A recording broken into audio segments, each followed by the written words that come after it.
Eccoci qua, bentornati allo Scrigno del Calcio e alla partita della settimana. La rubrica La partita della settimana non finisce con la fine del campionato, ci inventeremo ogni settimana qualcosa per ricordare partite del passato associate a qualcosa dell'attualità. Certo non è semplice senza il campionato, ma ci inventeremo comunque qualcosa. E come non parlare della finale di Coppa dei Campioni, di Champions League come si chiama adesso, che si giocherà proprio in questo fine settimana tra il Paris Saint-Germain e l'Inter. Allora, che cosa ho pensato? Ho pensato di portare una finale con un'altra italiana. Abbiamo parlato tante volte delle finali del Milan, abbiamo parlato delle 3 finali consecutive della Juventus in un video che ho fatto diverso tempo fa, e allora perché non parlare oggi di una delle pagine più dure però anche più gloriose del calcio italiano e della Sampdoria, ovvero la finale di Wembley del 20 maggio del 1992, che è stato veramente probabilmente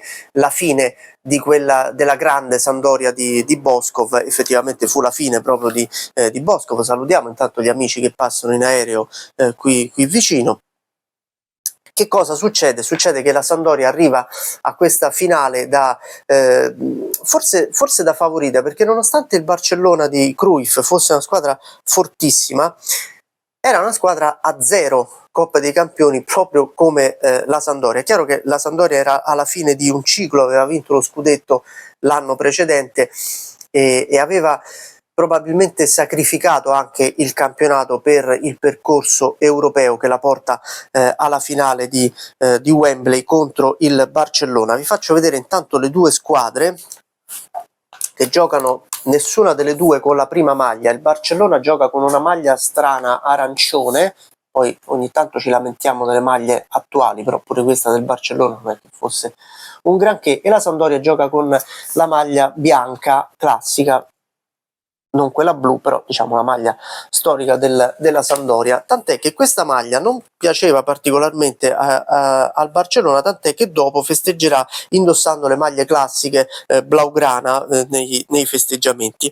La partita, nonostante non riservi gol, è molto spettacolare e francamente quantomeno è molto combattuta, è molto accesa, ma è la partita in cui credo che Gianluca Vialli abbia avuto i più grandi rimpianti della sua carriera. È all'ultima partita con la Sampdoria, si conosce già il suo futuro che sarà alla Juventus, ma lui vuole lasciare ovviamente la Sampdoria con il trofeo più prestigioso, con la Coppa dei Campioni. Peccato però che qui addirittura il Guerin Sportivo parla di tradimento, il tradimento di Vialli. Forse mi sembra un po' esagerato anche come titolo, più che altro perché il centravanti della Sampdoria fallisce dei gol clamorosi come credo mai avesse fatto e abbia fatto successivamente in carriera, occasioni da gol che avrebbero portato la Sampdoria probabilmente a vincere quella partita e quella Coppa, e che invece Vialli si ritrova sulla coscienza per errori veramente, tanto trovate insomma i servizi anche sul web, ma sono veramente dei gol incredibili falliti proprio dal giocatore da cui meno ci si aspettava l'errore sotto porta. Alla fine la partita va ai tempi supplementari e proprio in extremis, quando ormai sembrava che la gara dovesse andare a finire addirittura ai calci di rigore, arriva la punizione di Ronald Koeman al minuto 111, quindi insomma mancava ancora un po' alla fine, ma eravamo davvero alla fine anche dei tempi supplementari.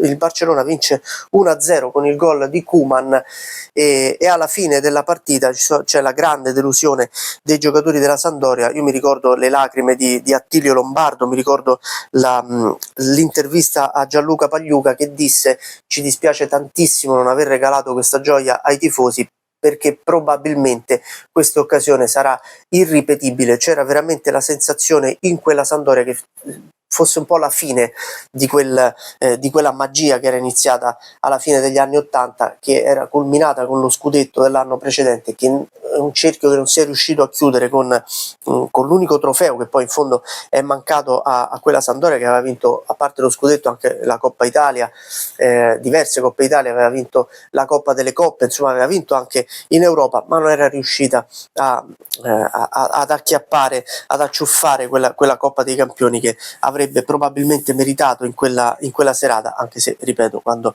ti mangi dei gol clamorosi è possibile poi che le partite tu le perda. E questa è la punizione di Koeman che decide quel nefasto per i tifosi sandoriani Barcellona-Sampdoria. Tra l'altro viene beffato anche l'altra parte di Genova, il Genoa in quell'annata nella semifinale di Coppa UEFA contro l'Ajax. Pensate se quell'anno la Sampdoria avesse vinto la Coppa dei Campioni e il Genoa la Coppa UEFA, Genova si sarebbe unita nel trionfo di due squadre che vincevano in Europa. E queste sono le lacrime finali della Sampdoria, eccole qui, davvero a certificare la delusione, ma anche l'orgoglio di essere arrivati fin lì, di essersi giocati quella finale fino alla fine. E vi faccio vedere anche i festeggiamenti del Barcellona, che, come vi dicevo, quella sera lì alla fine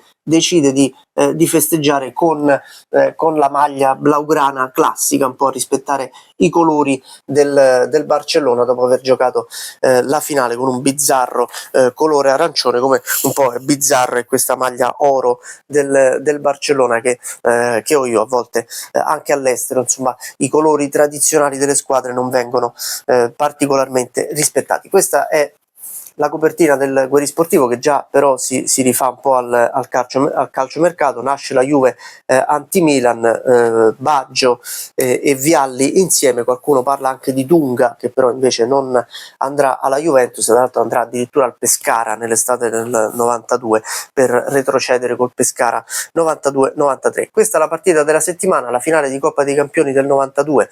Barcellona-Sampdoria, oggi c'è Paris Saint-Germain-Inter. Mi raccomando, votate anche il sondaggio nella sezione post del canale. Vi ho già fatto chi vincerà la Coppa UEFA tra Manchester United e Tottenham, ormai andata, chi vincerà la Conference League tra Betis e Chelsea, ormai andata.